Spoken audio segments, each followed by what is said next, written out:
깊이 있는 시선으로 오늘을 바라보는 뉴스퍼레이드 문을 엽니다. 오늘의 주요 뉴스 보시겠습니다. 총선을 이틀 앞두고 여야 모두 최대 격전지 수도권에서 막판 표심 잡기에 총력을 다하는 모습입니다. 국민의힘 한동훈 위원장은 경기도와 인천 등을 돌면서 지원 유세에 나서고 민주당 이재명 대표는 서울 동작과 인천을 중심으로 민심을 공략합니다. 우리 군이 오늘 오전 미 플로리다주 우주센터에서 군 정찰위성 2호기를 발사할 예정입니다. 2호기는 고성능 레이더를 탑재해 심야는 물론 구름 등 악천 후에도 대북 감시 활동을 할 수 있는 것으로 전해졌습니다. 의사협회가 윤석열 대통령과 전공의 대표와의 만남에 대해서 의미 있었다고 평가했습니다. 일부 의대는 의대생들 집단 유급 사태를 우려해서 오늘부터 수업을 재개합니다. 이스라엘군이 가자지구 남부에서 지상군 병력 상당수를 철수했습니다. 전쟁 6개월을 맞아 이스라엘에서는 10만 명이 참여한 반정부 시위가 벌어졌습니다. 저희는 잠시 뒤에 돌아오겠습니다.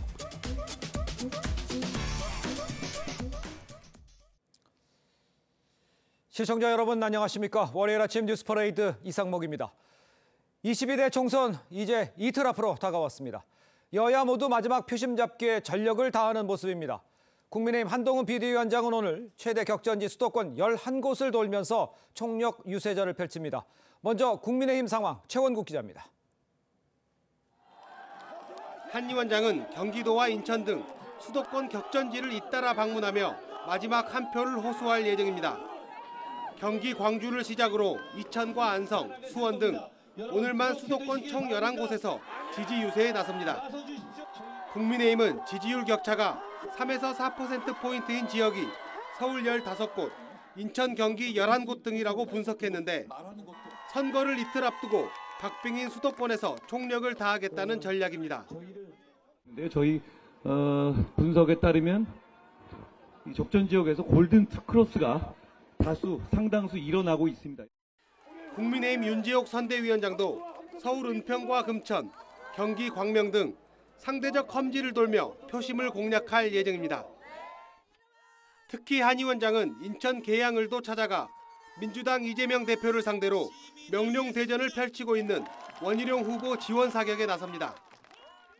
한 위원장은 어제 이 대표가 SNS에서 삼겹살을 먹었다고 적은 것을 두고 소고기를 먹고 거짓말했다며 직격하기도 했습니다. 이재명 대표는 늘 입만 열면 거짓말입니다. 그렇지 않습니까? 아니 왜 굳이 삼겹살을 안 먹고 삼겹살 먹은 척 합니까? 한 위원장은 선거를 하루 앞둔 내일도 서울 등 수도권에 집중할 예정입니다. TV조선 최원국입니다. 더불어민주당 이재명 대표는 오늘 자신의 지역구인 인천 계양을과 또 서울 지역 격전지 후보 지원 유세에 나섭니다. 이 대표는 주말 유세에서 이번 총선이 대선보다 더 중요하다면서 정권 심판론을 강조했습니다. 총선 전날인 내일은 이 대표가 대장동 재판에 출석을 해야 돼서 이 사실상 오늘이 마지막 현장 유세가 될 가능성도 있습니다. 계속해서 박한솔 기자입니다. 마지막 주말 유세에서 수도권을 돌며 정권 심판론을 강조했던 더불어민주당 이재명 대표. 윤석열 정권의 책임을 묻고 회초리로 경고를 해야 이 가던 길을 멈추고 다시 선진 경제 국가로 되돌아갈 것입니다. 오늘은 자신의 지역구인 인천 계양을 출근길 유세를 시작으로 서울 영등포와 동대문, 종로 등을 방문해 지지를 호소할 예정입니다. 저녁에 다시 인천으로 돌아와 유세를 마무리할 것으로 알려졌습니다. 이 대표는 총선 전날인 내일도 대장동 의혹 재판을 받기 위해 법정에 출석해야 합니다. 공식 선거 운동 기간이 13일인데 그중에 3일간을 법정에 출석하게 됐습니다. 내일 재판 출석으로 이 대표의 공식 현장 유세는 사실상 오늘이 마지막이 될 전망입니다. 김부겸 선대위원장 등 민주당 지도부는 강원과 경기 등 전국 주요 지역을 돌며 유세를 이어갈 예정입니다. TV조선 박한솔입니다. 이대생 미군 성상납 발언 논란에 휩싸인 민주당 김준혁 후보가 과거 다부동 전투는 패전이라고 한 발언이 알려지면서 또다시 도마 위에 올랐습니다. 편법 대출 논란이 계속되고 있는 양문석 후보도 총선 유세를 이어가고 있는데 여당 등 곳곳에서 사퇴 촉구 목소리가 나오고 있지만 두 후보 모두 완주할 모양새입니다. 김주영 기자의 보도입니다. 성상납 등 막말 논란에 휩싸인 김준혁 후보가 유세를 이어갔습니다. 안녕하세요. 하지만 현장에선 사퇴를 촉구하는 목소리가 나오고 사퇴하네, 사퇴? 당사 앞에선 사퇴 촉구 단식 농성도 벌어졌습니다. 민주당의 성인지 감수성의 현 주소라고 저는 생각을 하고 있습니다. 김 후보가 과거 다부동 전투와 백선엽 장군을 폄하하는 발언을 한 사실도 추가로 알려졌습니다. 거의 패전한 거나 마찬가지였던 거죠. 대한민국 군대를 망친 사람이다라고 이제 노 장군이 전화를 해서 예비역 단체 등은 피로써 다부동과 낙동강 전선을 지켜낸 국군을 모독하는 망언이라고 비판했습니다. 양문석 후보도 편법 대출 논란에도 유세를 이어갔습니다. 끊임없이 민주당을 지지하고 믿어주셨던, 그리고 허물이 있으면 덮어주고 지켜주셨던 국민의힘은 국회의원이 되면 면죄부라도 받냐며 사퇴를 촉구했습니다. 범죄에 눈을 감아달라는 양 후보의 염치 없는 말과 행동은 비판받아 마땅합니다. 금감원은 오늘부터 새마을금고를 상대로 편법 대출 사례가 더 있는지 점검에 착수합니다. TV조선 김주영입니다. 우리 군이 오늘 두 번째 독자 정찰 위성을 발사합니다. 국방부는 미국 플로리다주 케네디 우주센터에서 우리 시각 오전 8시 17분 군사 정찰 위성 2호기를 발사한다고 밝혔습니다. 2호기는 군 정찰 위성 1호기를 탑재했던 미국 스페이스 X사의 팰컨 9을 통해 발사될 예정입니다. 2호기는 악천 후에도 고해상도로 영상 촬영이 가능해 대북 감시 체제 강화에 큰 도움을 줄 것으로 평가됩니다.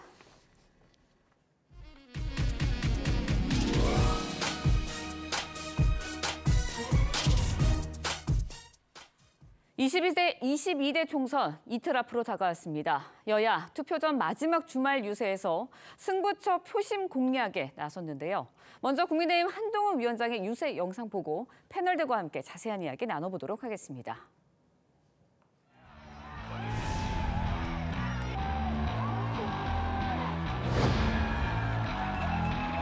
사람들이 우리 보고 검사 독재라고 얘기했죠. 웃기지도 않습니다. 범죄자들이 민심을 무시하고 있습니다. 독재가 뭡니까? 민심을 듣지 않고 정치하는 게 독재입니다. 저희 분석에 따르면 어떤 지역에서 골든 크로스가 다수 상당수 일어나고 있습니다. 민심이 본투표입니다. 절대적으로 나와주십시오. 그러면 이깁니다. 저희에게 저 사람들이 나라를 망치는 것을 막을 수 있는 최소한의 힘을 주십시오. 네, 한동훈 위원장 투표 전 마지막 주말 캐스팅 보터죠. 중원, 충청권 공략에 나섰습니다. 야권을 향해 독재 세력이다라면서 지지를 호소했는데요. 소영주 대변인님, 네. 어떻게 들으셨나요? 일단 한동훈 비대위원장 막판에 조금 이렇게 열기가 뜨겁네요. 그러니까 예를 들어서 야당 심판론을 펼치고 있는데요. 제가 봐서는 본인들 스스로 누워서 침뱉기를 하는 것이다라고 얘기할 수밖에 없는 게 독재는 지금 현재 정권을 운영하는 이 정부에 대한 어떤 심판 아니겠습니까? 그러니까 민심을 듣지 않는 게 독재다. 민심을 누가 안 들었는지 국민이 판단하실 거라고 봅니다. 알겠습니다. 일단 한동훈 위원장은 투표 전 마지막 주말 유세 충청권을 택했습니다. 그만큼 이 캐스팅 보트를 쥐고 있는 충청권에 힘을 쏟고 있다 이렇게 봐야 되겠까요? 그렇죠. 충청권의 28석 중에 지난 총선에서 저희가 8석만 갖고 왔거든요. 네. 그렇기 때문에 조금 더 수복할 가능성이 큰 지역이고 또 하나는 이제 정책적으로 그 국회 완전 이전의 수혜 대상이잖아요. 예. 그러다 보니까 충청권을 중심으로 해서 그런 국회 완전 이전 정책이 좀 파급 효과가 있도록 부울경뿐만 아니고 예. 뭐 강원, 호남까지 파급효가 있는 중심지가 되도록 그렇게 하려는 목적이 아닌가 생각합니다. 알겠습니다. 네, 어제 여당 핵심 중진이라 할 수 있는 나경원, 권선동, 윤상현 새 후보 잇따라 기자회견 아니면 SNS를 통해서 범야권 200석 저지해달라 취지의 호소에 나섰습니다. 어떻게 이렇게 중진들이 나서고 있는데 어떤 배경에서 나섰다고 보시고 있나요? 저는 어쨌든 이제 현실적인 얘기를 하고 있는 거죠. 사실 정권 심판 얘기를 하고 있지만 이게 국회의원 선거다 보니까 국회를 심판하거나 평가를 해야 되는 선거임에도 불구하고 정권 심판이라는 프레임으로 국회의원 심판이라는 프레임이 갇혔잖아요. 예. 근데 한동훈 위원장 입장에서는 본인이 출마를 하지 않았어요. 그러다 보니까 본인이 읍소 전략을 취하기는 좀 애매한 부분이 없지 않아 있습니다. 네네. 여러 지지층을 대상으로 하기 때문에. 근데 중진 의원들은 세 분 다 출마하신 분들이 저런 얘기를 하고 있는 겁니다. 그러니까 지난 180석 이상의 의석을 갖고 민주당 등이 했던 그 입법 활동 내용을 보면 국민 대다수를 위한 입법을 했다고 보기 어려워요. 그러니까 사실 입법 독재를 했다고 보여지는 것이죠. 네. 절차 독재, 결과 독재. 그러다 보니까 이런 것들에 대해서 국민이 이미 경험을 하고 있던 경험치가 있기 때문에 예. 이런 경험치에 대한 떠올리게 해서 국회 심판에 실제 그 명분이 있는 이런 선거가 되도록 노력하는 게 아닌가라는 생각을 합니다. 알겠습니다. 국민의힘의 읍소, 그러니까 입법 독재에 대해서 언급을 한 것에 대해서 자, 어저께 이렇게 중진들 회견에 대해서 이재명 대표는요. 악어의 눈물이다 이렇게 비판했습니다. 악어의 눈물이라는 비판은 어떻게 받아들이면 되겠습니까? 현상이죠. 그러니까 악어의 눈물이라는 게 늘 그렇습니다. 선거 때마다 그러니까 정권 심판을 당하는 대상은 마지막에 읍소하고 큰절하고 삭발하고 하면서 예. 한 번만 더 기회를 달라고 하는데 그 기회를 줬다가는 또 속았구나. 이런 느낌을 받을 것이라는 것이고 네. 지난 윤석열 정부의 2년간의 국정 운영을 보면 민심에 과연 반하는 행동을 얼마나 했는지를 돌이켜보라 그것이죠. 예. 첫 번째 말하면 그런 겁니다. 이태원 참사 유가족에 대해서 과연 국민들이 이태원 참사 유가족들을 안으라고 했던 민심을 다 외면했고요. 네. 그다음 최승훈 상병 수사협에 대해서 지금 이종섭 전 장관에 대해서 호주로 도피시켰던 부분들에서 지금 사퇴시켰지만 이게 과연 민심에 부합되는 부분이냐. 가장 큰 것은 대통령의 배우자인 김건희 여사에 대해서 특검법을 받아라 했는데 대통령이 거기에 대해서 거부를 했다. 예. 결국에는 민심에 반하는 정부 운영을 했기 때문에 결국에는 정권 심판 부분인데 그거를 벗어나기 위해서 또 읍소를 한다? 그럼 또 속는다. 그렇기 때문에 그걸 악어의 눈물이라고 표현한 것이다. 그래 봅니다. 근데 제가 한 말씀만 드리면 그러니까 악어의 눈물이라고 평가를 하듯 그 눈물을 흘리는 이유에 대해서 한번 생각해 볼 필요가 있어요. 그러니까 어쨌든 공익을 위해서 힘을 달라는 거잖아요. 또는 공익 실현을 위해서 윤석열 정부에서 힘을 한번 실어달라는 것인데 이전에 눈물뿐만 아니고 단식을 했던 분도 계십니다. 이재명 당대표의 경우에는 예. 그 단식을 왜 했냐. 명분은 뭐 정부의 정책을 기조변환이라고 얘기를 하지만 실제는 본인의 방탄용으로 단식을 했잖아요. 네. 그러니까 그렇게 단식을 한 이유, 눈물을 흘린 이유를 좀 더 국민들이 생각해 볼 필요가 있다 생각합니다. 알겠습니다. 선거가 막바지에 오니까요. 우리 두 패널도 아주 팽팽히 더 힘있게 맞서는 것 같습니다. 자, 이런 상황에서 이제 민주당 이재명 대표 이 수도권 지역을 찾아서 막바지 유세를 이어갔습니다. 정권 심판론 강조했죠. 이 발언 수위를 높였습니다. 목소리 직접 듣겠습니다.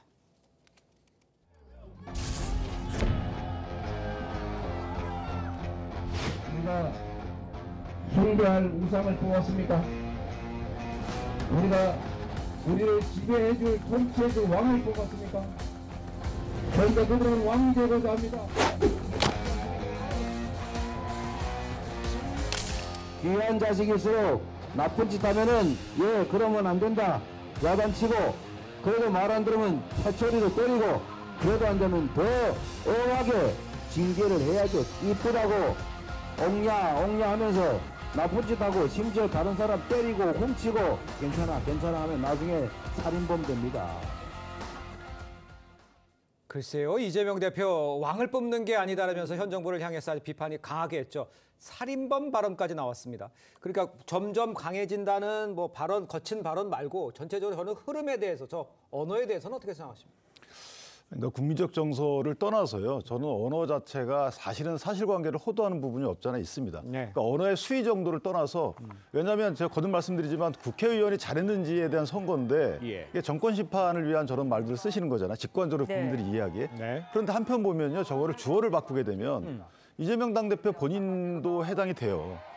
당대표를 뽑는데 왕을 뽑았습니까? 공천 과정을 보면 사실은 거의 친명 위주의 공천이 됐잖아요. 선거 룰도 마음대로 만드시고 그다음에 국회의원도 보면은 민주당 국회의원들 뽑아놨더니 왕을 뽑았습니까?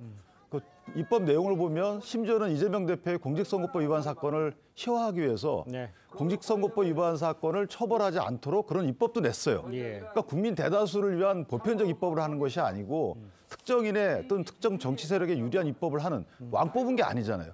이런 식으로 본인들한테 해당할 수 있는 것을 마치 윤석열 정부에 돌리는 거죠. 그것도 저는 국민들께서 이런 말의 수위만 볼 것이 아니고 그 말을 하는 분이 저 말이 진짜인지 여부 이런 것들을 한번 같이 봐야 되겠다라고 생각을 합니다. 알겠습니다. 네, 그런가 하면 이재명 대표 어제 민주당에서는 좀 험지를 꼽히고 있는 곳이죠. 강남을 찾아서 지원 유세에 나섰습니다.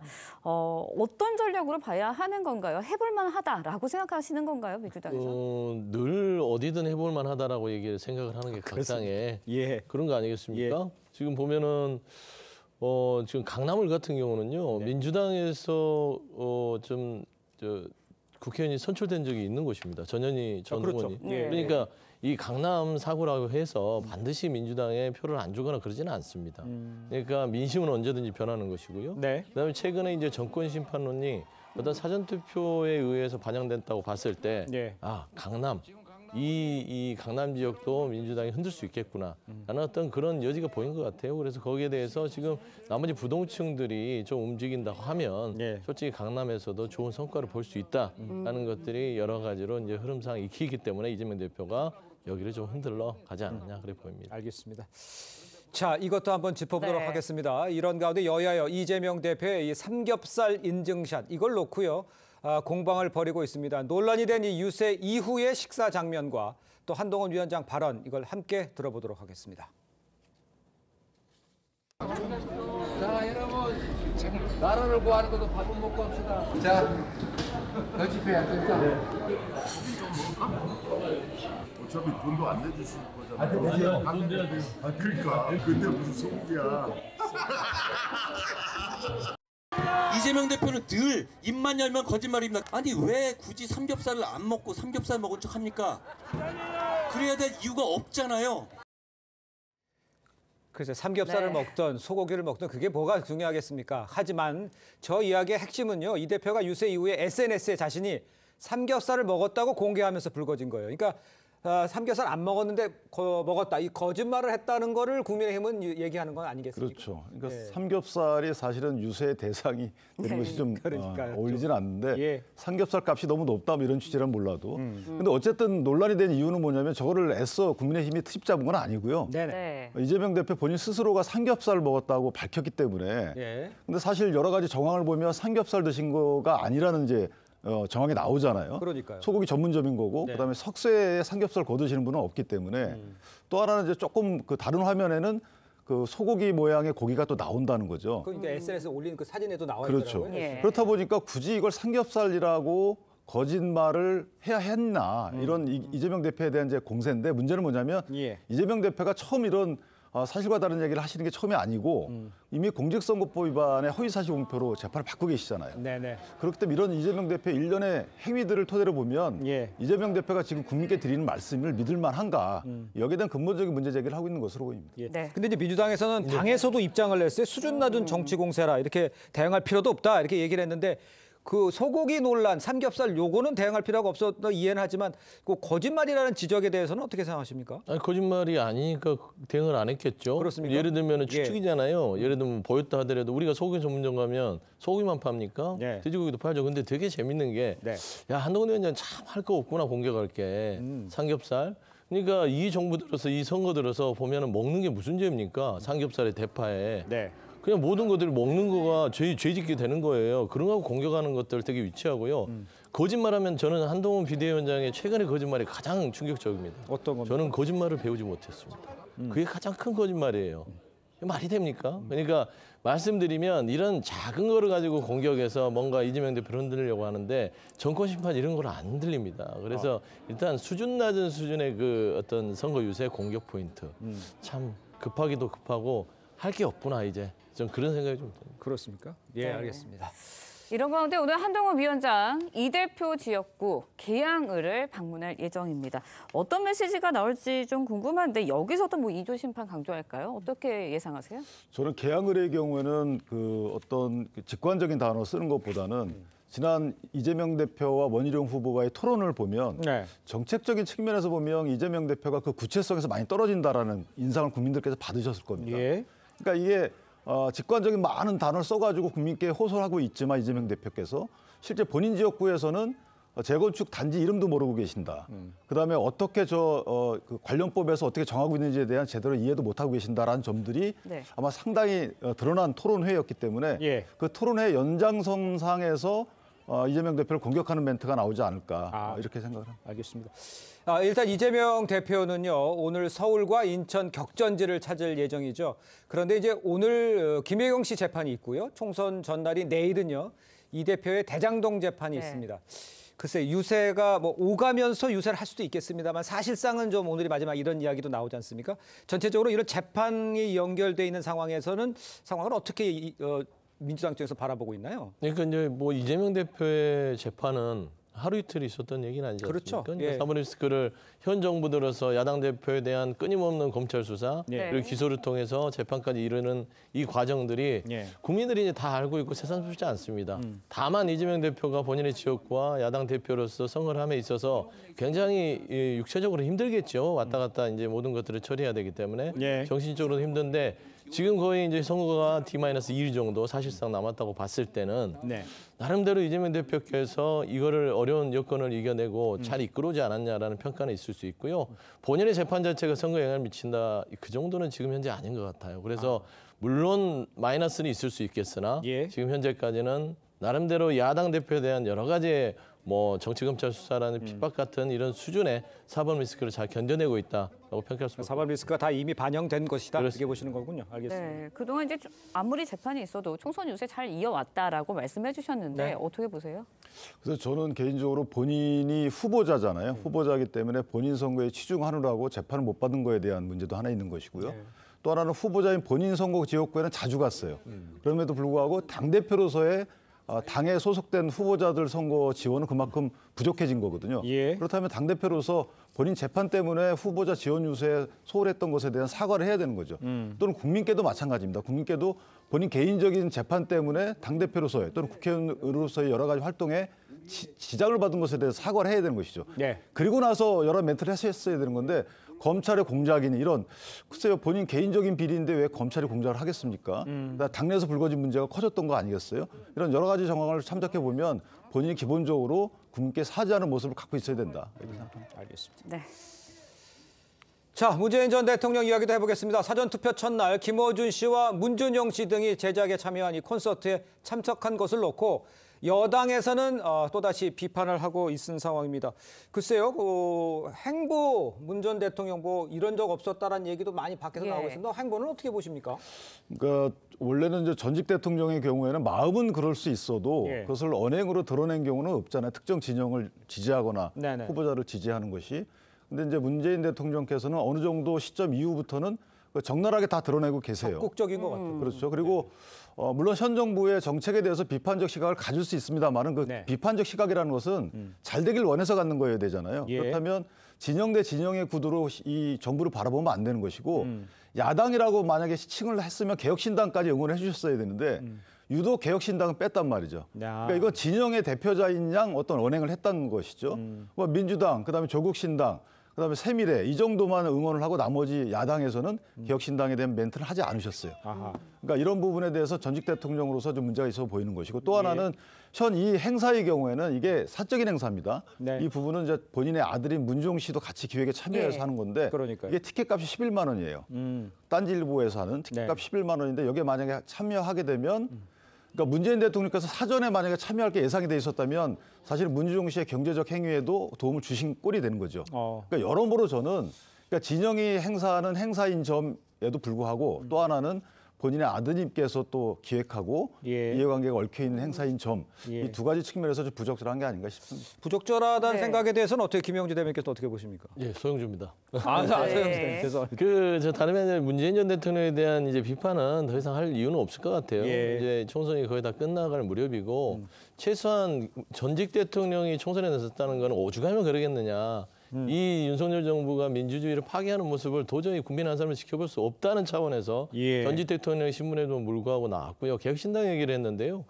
개혁신당이 새로운 미래와 이렇게 헤어지지만 않았으면 당연히 개혁신당을 넣겠죠. 그런데 개혁신당을 범야권의 지대로 보는 국민들은 아무도 없을 것입니다. 그렇기 때문에 상식적인 얘기를 한 것이고 그다음에 서울에 와서 개인적인 행보를 할 수 없습니까? 선거운동을 하는 게 아니잖아요. 아들이 관여된 거에 아버지가 오는 게 뭐 큰 잘못입니까? 거기다 이 기획하는 데 있어서 탁하민 전 행정관도 있고요. 본인의 인연과 있는 사람들이 개인적인 콘서트나 어떤 행사를 여는데 안 와본다는 게 더 이상하잖아요. 그래서 이 문재인 전직 대통령을 거의 뭐 그 경남 지역에 아예 간판처럼 가둬놔야만 그 직성이 풀릴지 저는 묻고 싶은 거예요. 예, 아니 좀 잊혀졌으면 좋겠다고 하셨다는 그 발언들을 회자하면서 생각하면서 그런 상황에서 너무 미묘한 시기에 너무 적극적으로 나서는 거 아니냐 이런 비판이 있어서 제가 그 말씀 드린 겁니다. 서영주 대변인. 알겠습니다. 자, 다음 소식 짚어보겠습니다. 민주당 김준혁 후보가 6.25 전쟁의 다부동 전투는 패전이라고 하는 등 이 과거 발언이 계속 밝혀지면서 논란이 이어지고 있습니다. 과거 유치원의 뿌리가 친일의 역사라고 주장한 것을 두고도 오늘 한국유치원총연합회 국회에서 규탄 집회를 연다고 합니다. 김 후보에 대한 민주당 입장 이런 거는 어떤 건지 서영주 대변인 말씀해 주시죠. 일단은 김준혁 후보 자체는 그러니까 역사학자로서 여러 가지 이야기를 많이 던져놓은 것 같아요. 근데 이제 이게 어떤 근거를 가지고 역사학자로서 던졌을 때는 역사학계 내에서 논박이 있을 수는 있습니다. 그렇죠. 본인이 연구했을 때는 이런 시각이다. 또 이렇게 평가한다라고 할 수 있지만 이게 결국엔 선출직 공직자로 나서면서 이런 모든 부분들이 이 논박이 불가능한 부분들은 비판의 대상이 되는 것이죠.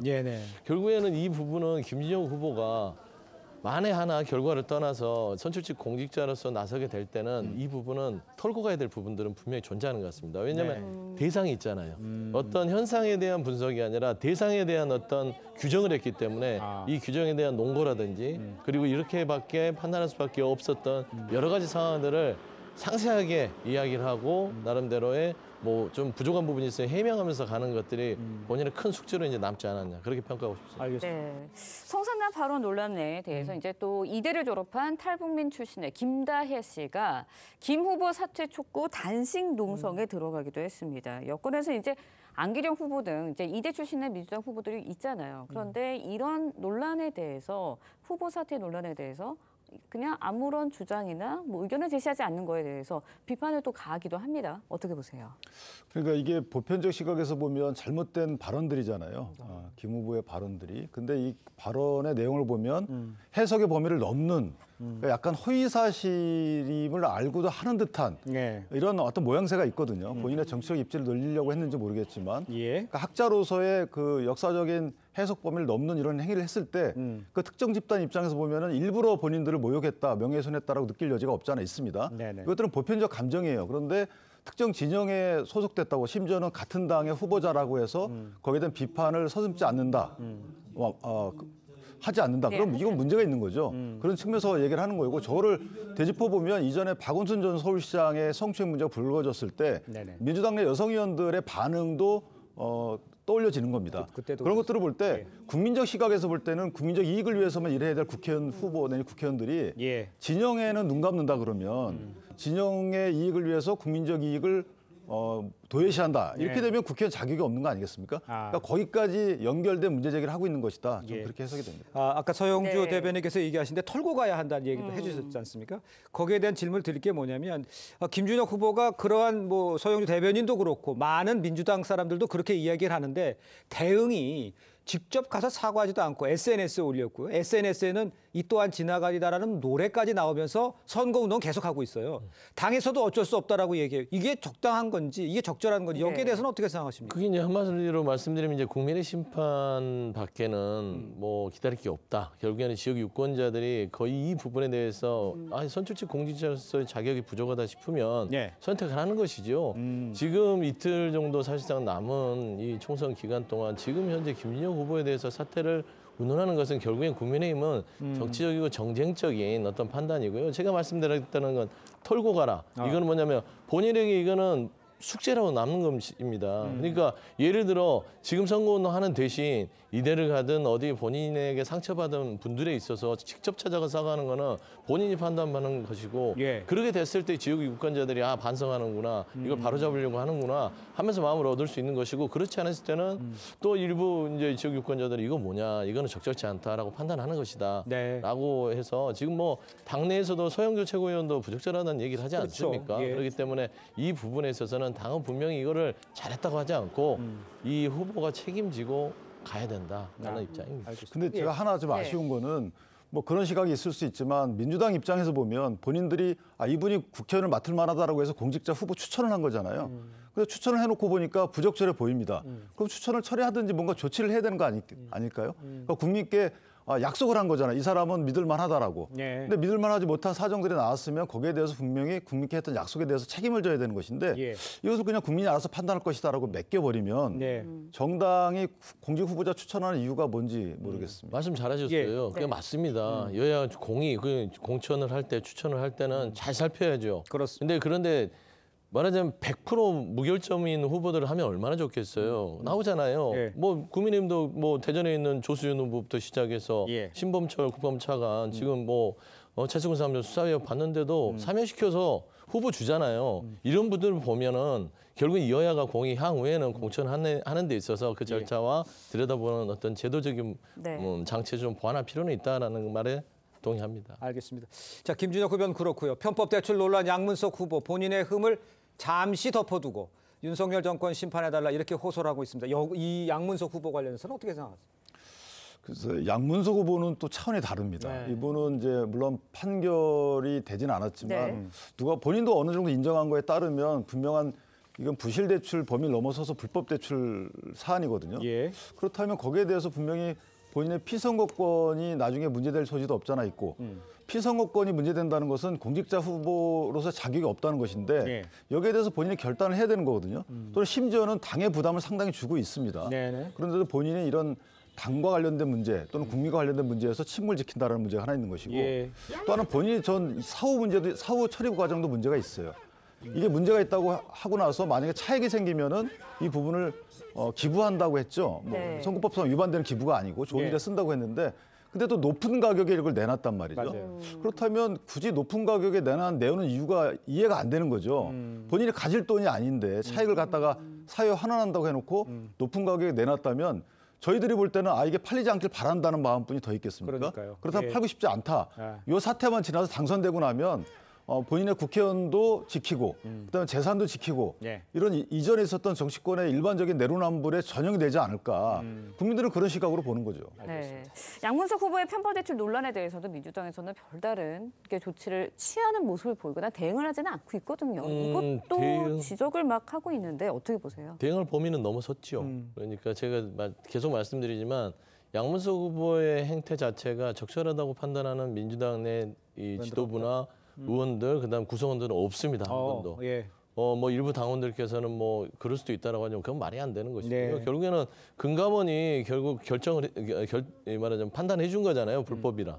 그렇기 때문에 이미 저는 금감원이 결정을 해주면서 양문석 후보권은 이제 법적 책임 영역으로 넘어가 버렸습니다. 그래서 민주당에서 이거를 법적 처벌을 해야 된다, 도덕적 책임을 물어야 된다 이런 부분들에 대해서는 이제 오롯이 양문석 후보가 법적 책임과 그 지역에서 지역 유권자들의 민심의 심판의 대상이 될 수밖에 없다라는 점을 다시 한번 말씀드립니다. 알겠습니다. 자, 지난 5일, 6일 진행된 이 총선 사전투표 현장에서는요, 야권 지지층을 중심으로 이 대파 인증 행렬 이어졌습니다. 야권에서는 윤 대통령의 대파 관련 발언을 겨냥해서 공세를 이어가는 모양새입니다. 조국혁신당 조국 대표 발언 듣고 오겠습니다. 극단적으로 무책임하거나 극단적으로 무능하거나 무지한 사람의 일을 들어보겠습니다. 대한민국에서 많은 사람들이 다 알고 있는 것이 있습니다. 대파 한 달이 얼마입니까? 그것을 모르는 것은 극단적으로 무지한 거죠. 그 조 대표 같은 경우에는 이제 투표 장소까지 바꿔가면서 윤 대통령 거기 가서 직접 하는 거잖아요. 대파를 저렇게 선봉에 나서서 하는 행동은 어떻게 이해를 하면 좋겠습니까? 선거지요, 선거 전략. 그러니까 그 사실관계의 어떤 유무를 떠나서요. 뭐 설명을 떠나서 대파가 이렇게까지 먹는 음식이 이 선거에 큰 영향을 줄 거라고는 누가 생각했겠습니까? 그러니까 뭐 이 조국 대표가 또 어록을 하나 남겼죠. 이 윤석열 정부는 만약에 심판을 받는다면 좌파 우파가 아니라 대파로 망할 수도 있다라는 것인데 이게 국민들이 뭐야 하고 그냥 이게 귀뚱으로도 안 들으면 이거는 전략이라든지 어떤 뭔가 그 선거의 어떤 하나의 현상으로 자리매김하지 않습니다. 그런데 국민들이 그걸 느낀다는 겁니다. 그게 이 현 정부의 지금 현상이다라는 것이고 저는 이 대파 부분을 선관위에서 뭐 정치적 뼈물로까지 얘기를 하는 걸 보면서 야 이게 이 국정을 운영하는 그리고 국가기관에서 이 대파 때문에 흔들릴 정도가 됐다. 이건 민심에 반영됐다고 봅니다. 네, 뭐 말씀을 해주셨지만 중앙선관위에서 사전투표소에 대파 반입을 제안했습니다. 이걸 두고 이제 야당에서 파틀막이다 이렇게 비판을 하고 있고요. 이걸 두고 여당에서는 그럼 일제 3표 포창장 법인카드 들고 이제 투표장 가도 되냐 이렇게 맞대응에 나섰거든요. 이 논란 어떻게 보시나요? 이게 지난 보궐선거 서울시장 보궐선거 때도 나왔던 문제들입니다. 그러니까 각 정당 입장에서 보면 본인들이 추구하는 여러 가지 일을 반대하게 되면 아쉽죠. 그런데 이건 선관위의 결정을 들어야 됩니다. 왜냐하면 선관위에서 대파가 의미하는 바가 이제 정치적 상징물이 됐다. 그래서 그거를 현출하게 되면 특정 정당이나 정책을 반대하는 거로 되기 때문에 이분은 막는 것이라서 이전에 내로남불을 막았잖아요. 그러니까 그때는 또 국내심에서 뭐라 그랬단 말이죠. 그러니까 이 부분은 정쟁화할 것이 아니고 아쉽더라도 새겨들어야 되겠다 이렇게 생각합니다. 알겠습니다. 자, 두 분 말씀 여기까지 듣겠습니다. 고맙습니다. 고맙습니다. 감사합니다. 네, 윤석열 대통령과 이 전공의 대표의 만남 이후에 의료계가 처음 한자리에 모였습니다. 의사협회는 대통령과의 만남은 의미가 있었다며 향후 양측 추가 대화 가능성의 문을 열어놨습니다. 경북대 등 일부 의대는 집단 유급 우려에 오늘 수업을 재개합니다. 황민지 기자의 보도입니다. 대한의사협회 비상대책위원회는 3시간 가까이 총회를 진행했습니다. 앞서 정부가 의료개혁과 관련해 의료계 통일된 안을 달라고 제안한 것과 관련해 의견을 나눈 겁니다. 의협은 비대위 주도로 의대 교수와 전공의, 의대생까지 참여하는 합동 기자회견을 조만간 열고 입장을 내겠다고 밝혔습니다. 윤석열 대통령과 전공의 대표 만남에 대해선 긍정 평가를 내놓았습니다. 대통령과 박단 전공의 비대위 위원장의 만남은 의미 있는 만남이었다고 평가합니다. 전공의들과 학생들의 입장을 지지하고 한 목소리를 내고 있음을. 이에 따라 향후 의료계와 정부 간 추가 협의가 이뤄질 여지를 주었다는 관측이 나옵니다. 의대생 집단 휴학과 수업 거부로 학사 일정의 파행을 겪어온 의대들은 이번 주 속속 수업을 재개합니다. 경북대와 전북대는 오늘부터, 가톨릭대와 전남대는 15일부터 개강합니다. 의대 측은 연간 적어도 30주 이상 강의를 진행해야 하는 교육부 규정에다 의대생 대규모 유급 사태가 우려돼 더는 수업을 미룰 수 없다는 입장입니다. TV조선 황민지입니다. 네, 주말 대낮에 승객으로 붐비는 서울역 지하 화장실에서 마약 거래를 시도한 30대 남성이 경찰에 붙잡혔습니다. 대담한 마약 거래 시도를 멈춰 세웠던 건 112로 걸려온 한 통의 제보 전화였습니다. 조유진 기자의 보도입니다. 경찰 승합차 한 대가 서울역 맞은편 도로에 멈춰섭니다. 잠시 뒤 서울역사를 빠져나온 경찰관 3명이 승합차에 오릅니다. 오전 11시 10분쯤 서울역 지하 2층 공항철도 화장실에서 마약 공급책으로 지목된 33살 A씨가 경찰에 붙잡혔습니다. 해당 화장실에서 마약을 구매하기로 했다는 112 제보 전화가 검거로 이어진 겁니다. 이곳에서 사복 차림으로 잠복에 나선 경찰관은 화장실에서 나온 A씨를 현행범으로 검거했습니다. 검거 당시 A씨 가방에선 신종 마약으로 의심되는 액체 성분이 든 병 3개가 발견됐습니다. 요즘 생각해보면 마약의 접근성이 정말 쉬워진 게 아닌지 우려가 좀 심하게 들긴 합니다. 경찰은 국립과학수사연구원을 통해 A씨로부터 압수한 마약 의심물질 성분 분석을 마치는 대로 구속 여부를 검토할 예정입니다. TV조선 조유진입니다. 자, 잠시 뒤에요. 우리 군의 정찰 위성 2호기가 미국 플로리다에서 발사가 됩니다. 차질 없이 진행이 된다면 저희가 현장 연결해서 발사 장면 보여드리도록 하겠습니다. 자, 앞서 전해드린 대로 의사협회 비대위가 윤 대통령과 전공의 대표의 회동을 두고 의미 있는 만남이었다. 이렇게 공식 평가를 내놨습니다. 네, 관련 내용 정혁진 변호사, 장윤미 변호사와 함께 자세히 짚어보도록 하겠습니다. 네, 안녕하세요. 안녕하세요. 안녕하십니까. 자, 말씀드린 대로 의사협회 오는 10일 이 총선 이후부터 의협 비대위를 중심으로 한 의료계의 통일된 목소리 내놓겠다. 이렇게 계획을 밝혔습니다.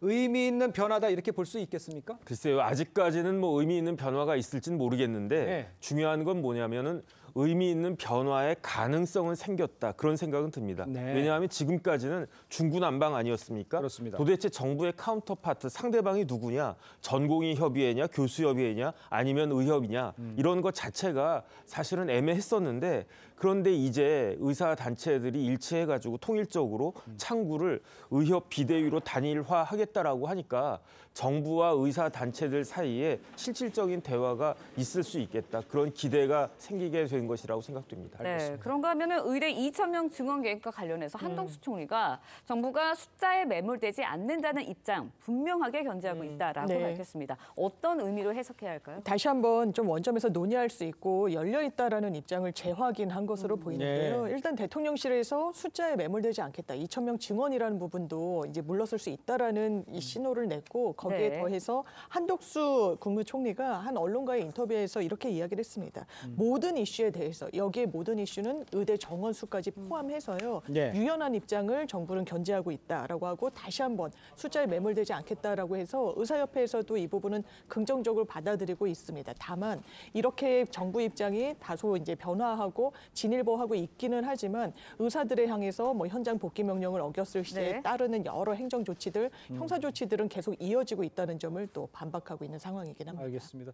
근데 이제 본인이 처한 처지나 위치 이런 것에 따라 좀 차이는 있겠습니다만 정부와 의료계 간 갈등이 길어지면서 의료계 내에서 나오는 표현들이 좀 다소 거친 거 아니냐 이런 평가도 있는데 이건 어떻게 이해를 하면 되겠습니까? 그러니까 정진행 서울대 의대 교수가 네. 뭐라고 이야기했냐면 아들이 일진한테 엄청 맞고 왔다. 그다음에 똑같이 서울대 의대 교수인 허대석 교수도 그 아들이 조폭한테 심하게 얻어맞고 왔다. 이 이야기는 뭐냐면은 결국은 정부가 일진이고 조폭이다 이런 이야기 아니겠습니까? 네. 그다음에 노한규 전 의협회장 같은 경우에는 뭐라고 이야기했냐면 이과가 부흥시킨 나라를 문과 지도자가 말아먹는다 이런 식의 표현까지 했단 말이에요. 예. 우리나라가 이렇게 성장한 게 단순히 이과생들만의 힘으로 그렇게 된 겁니까?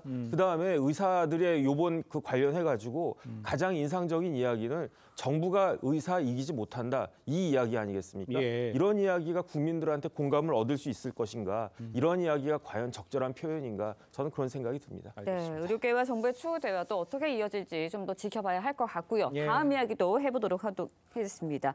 테라 루나 폭락 사태의 핵심 인물이죠. 권도영 씨. 네네. 한국이 아닌 미국으로 송환될 가능성 다시 커지고 있습니다. 권 씨의 한국 송환 결정을 파기했다는 건데 그 이유가 뭔가요? 일단 법리 검토를 잘못했다라는 건데요. 사실 반전의 반전을 거듭하고 있다고 보셔도 될 겁니다. 예. 원래는 미국 송환해야 된다라고 했다가 다시 한번 법원에서 한국 송환이 맞다고 그랬고 예. 이 부분에 대해서 대검이 그 현지 대검이 이의를 하니까 대법원에서 이거 다시 판단해야 된다라고 한 겁니다. 왜냐하면 한국 송환과 관련한 이 법리를 판단한 부분과 관련해서는 무효화하고 원점에서 재검토하라고 한 것이거든요. 네. 왜냐하면 이 현지에서 법리를 검토했을 때 범죄인 인도국 결정 권한이 법무부 장관한테 있다고 하는 겁니다.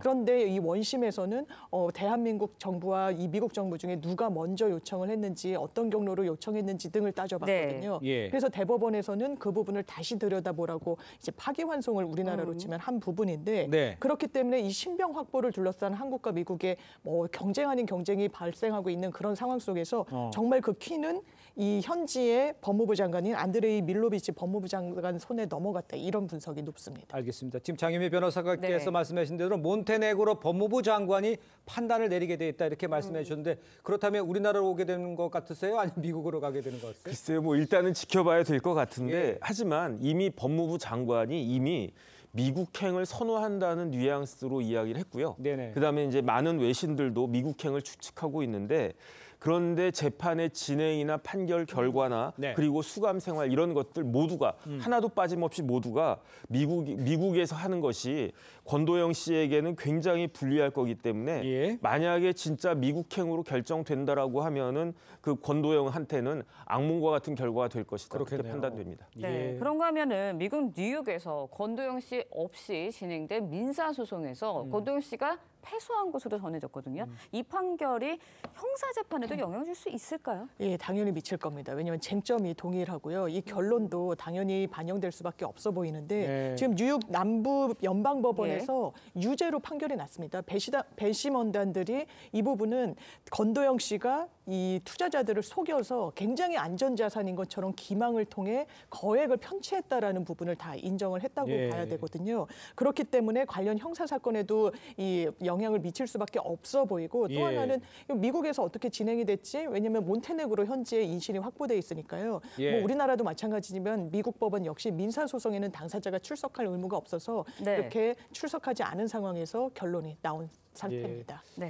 자, 지금 화면이 들어오는 것 같습니다. 화면이 연결돼 있으면 좀 연결해 주시죠. 네, 지금 화면이 들어오고 있는데요. 지금 발사를 대기하고 있는 장면입니다.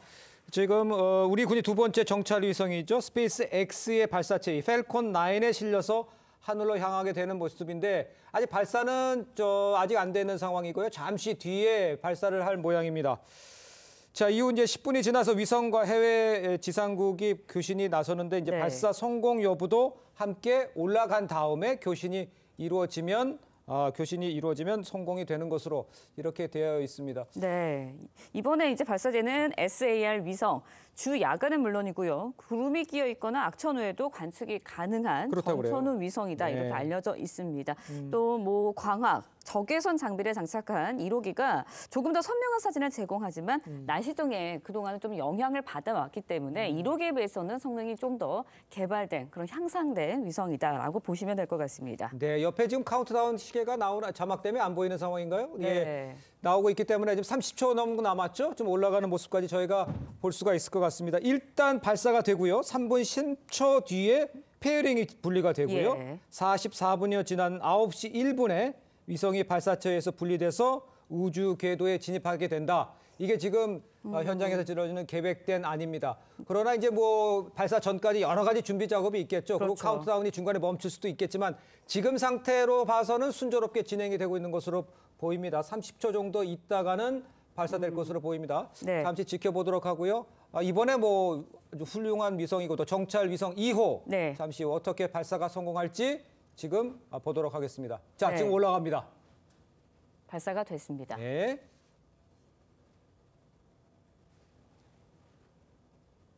자, 지금 현장 오디오가 없기 때문에요.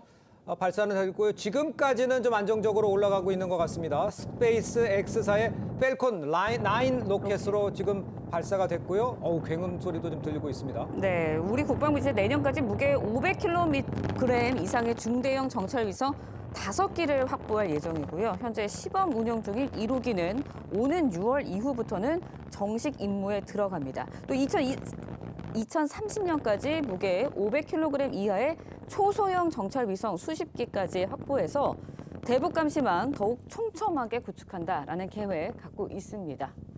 자, 지금 올라가서 3분 10초 후에 페어링이 분리가 됩니다. 그 후에 그다음에 44분이 지나서 발사체가 분리돼서 우주궤도에 들어가기 때문에 그때 성공 여부가 확인이 되고요. 지금 상황까지는 아직 안전하게 지금 올라가고 있다는 모습 지금 시청자 여러분께 함께 확인할 수 있는 상황입니다. 네, 실시간으로 저희가 시청자 여러분께 보여드리고 있습니다. 알겠습니다. 자, 두 분 말씀은 여기까지 듣도록 하겠습니다. 안녕하십니까. 고맙습니다. 감사합니다. 네. 자, 이스라엘 군이요 전쟁 발발 6개월 만에 가자지구 남부에서 지상군 대부분을 철수시켰습니다. 하지만 하마스와의 휴전 협상은 여전히 지지부진한 상태입니다. 이스라엘 내에서는 10만 명이 모여서 반정부 시위를 열었습니다. 김주영 기자의 보도입니다. 팔레스타인 가자지구 남부에 투입됐던 이스라엘 탱크 수십 대가 국경 방향으로 줄줄이 이동합니다. 이스라엘군은 현지 시간 7일 가자지구 남부에서 한 개 여단을 제외한 지상군 병력 상당수를 철수했다고 긴급 발표했습니다. הכוחות יוצאים החוצה ונערכים למשימות ההמשך שלהם. 이번 철수가 양측 휴전 협상과 관련 있는지는 밝히지 않았습니다. 일각에서는 최근 구호단체 오폭 등으로 미국 등 국제사회가 이스라엘의 휴전을 강하게 압박한 게 철군으로 이어졌을 가능성이 제기됐습니다. 다만 네타냐후 이스라엘 총리는 인질 석방 없이 휴전은 없다고 못 박았습니다. העברתי לקהילה הבינלאומית לא תהיה הפסקת אש בלי החזרת חטופים. זה פשוט לא יקרה. 전쟁이 시작된 지 만 6개월을 맞은 주말, 이스라엘 텔아비브에서는 10만여 명이 모여 전쟁을 멈추라며 반정부 시위를 벌였습니다. It's 6 months since the 7th of October. The war continues. Blood is being spilled every day. 네타냐후 정부는 안팎으로 공세를 받는 가운데 일단 하마스와의 휴전 협상은 재개했습니다. TV조선 김주영입니다.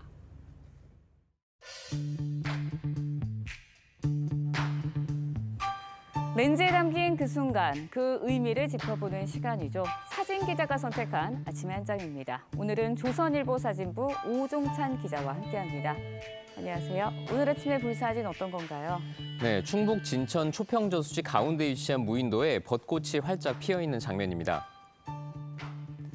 지난 주말 화창한 봄 날씨에 전국의 봄꽃이 절정을 맞이했습니다. 사진 기자들이 멋진 풍경을 담았는데요. 함께 감상해 보시죠. 저수지에서 낚시를 하고 있는 형형색색의 좌대들이 떠 있는 모습도 이색적입니다. 전남 담양군 고비산에는 산 벚꽃이 피어서 장관을 이루고 있습니다. 경남 창원의 천주산 정상 인근에는 진달래꽃이 꽃망울을 터뜨렸고요. 부산 대저 생태공원에서는 노란 유채꽃 사이로 모습을 드러낸 하트가 눈길을 끌었습니다. 네, 사진을 보니 전국 곳곳에 봄 기운이 가득했던 주말이었던 것 같은데요. 서울에도 드디어 봄꽃이 만개했다고요? 네, 서울에는 그동안 개화가 늦어서 봄꽃 없는 축제를 보냈었는데요. 지난 주말 뒤늦게 봄꽃이 절정을 이뤘습니다. 서울 잠실 석촌호수 둘레길에 벚꽃이 만개한 장면입니다. 봄꽃 축제가 끝난 여의도 윤중로에도 뒤늦게 벚꽃이 활짝 피었습니다. 서울 양재천에도 벚꽃이 만개해서 주말 내내 많은 시민들이 꽃길을 걸었습니다. 네, 이 아름다운 꽃들도 이제 곧 떨어질 텐데요. 더 늦기 전에 봄 풍경 꼭 두 눈에 담아 두셨으면 좋겠습니다. 지금까지 아침의 한장이었습니다. 전국 각지에서 벚꽃이 절정을 이루고 있습니다. 오늘은 세대별로 선호하는 벚꽃 명소 알아보겠습니다. 먼저 20대는 포항 영일대인데요. 이곳의 벚꽃은 아래로 축 처지는 수양벚꽃이 자리하고 있습니다. 색도 다른 벚꽃에 비해 진하고 화려해서 눈길을 사로잡습니다. 30대는 대전 대청댐인데요. 도로 양옆에 왕벚나무가 아치를 그리며 벚꽃 터널을 만들어줍니다. 다음 50대는 임실 옥정호입니다. 옥정호의 벚꽃길은 한국의 아름다운 길 100선에 선정될 정도로 유명합니다. 벚꽃은 한 번에 확 피었다 한꺼번에 지는 특성이 있습니다. 벚꽃의 아름다운 찰나의 순간 다양한 명소에서 즐겨보시기 바랍니다. 그러면 벚꽃을 즐기에 오늘 날씨 어떤지 알아보겠습니다. 오늘은 전국 하늘에 구름만 가끔 끼겠고 서울과 경기 지역에는 건조주의보가 발효된 가운데 대기가 매우 건조합니다. 오늘도 대기가 정체되면서 수도권과 충청, 전북으로는 초미세먼지 농도 나쁨 단계 보이겠습니다. 오늘 한낮 기온 어제와 비슷하겠는데요. 서울과 대전이 23도, 대구 26도로 포근하겠습니다. 이번 한 주간 비 예보 없이 따뜻한 봄 날씨가 이어지겠습니다. 날씨와 생활 정보 이나일이었습니다. 네, 이상으로 월요일 뉴스 퍼레이드 마칩니다. 네, 저희는 내일 아침 7시 30분에 다시 찾아뵙겠습니다. 시청해주신 여러분 고맙습니다.